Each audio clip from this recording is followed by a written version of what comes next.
from RE/MAX. I hope you're having a fabulous day. So I just wanted to talk to you a minute about what to expect during a home inspection. So a lot of my buyers, whether they're first timers or it's just been a while since they've bought their last house, they don't know what to expect during a home inspection. And a lot of sellers are curious as to what exactly is happening in their house while the home inspection is going on. So I wanted to give you a brief description of what happens during that home inspection, but then also to give you 3 tips on things you should know about home inspections in general. So a home inspection is a really good top to bottom evaluation of a home. The home inspector will be there, the buyer will be there, chances are an agent will be there. And it's basically they start at the top, they'll take a look at the roof, they'll take a look at the attic and the insulation inside, make sure there's no leakage, make sure there's no mold.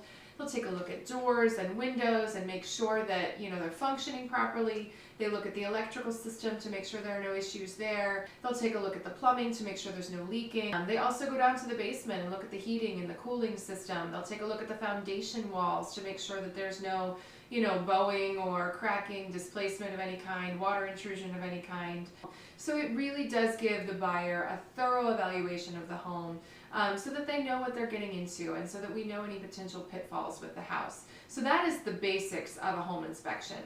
There are 3 things that you should bear in mind regarding home inspections, however. The first tip I have is that home inspections oftentimes aren't just one inspection, and that oftentimes surprises people. Buyers have the option to do many different inspections. They could do a pest inspection to determine if there are wood destroying insects. They could do a radon test to make sure that there's no radon in the house, radon gas. They could do an inspection of the septic tank if there is one. So there's a variety of things that they could be testing that day, not just going throughout the components of the home. Tip number 2 in regards to home inspection is just bear in mind that every home has its issues. Every home has its issues. And I tell this to both my buyers and my sellers before we start on the home inspection process. If you're a buyer, you're going to get an inspection report back that's about 20 pages long. It has pictures and an entire list of things that need to be addressed with the home. But those items could range from maintenance items to more serious structural or safety concerns. So just because an inspector has it listed there on the inspection report does not mean that the seller needs to take care of it. Those could be issues that you just watch for years as you are living in the home, you monitor them, or maybe you address them down the road. So just because an inspector has it listed there does not mean that it has to be corrected by the seller. And on the selling side, a lot of sellers become offended when they receive these inspection reports that are 20 pages long with all these lists of things that they feel that the inspector is calling them out on. And I always just tell them, every house has the same types of issues. We want to avoid the major ones, obviously, but this is not any kind of, calling you out on having a bad home. So it's important for buyer and seller to bear that in mind.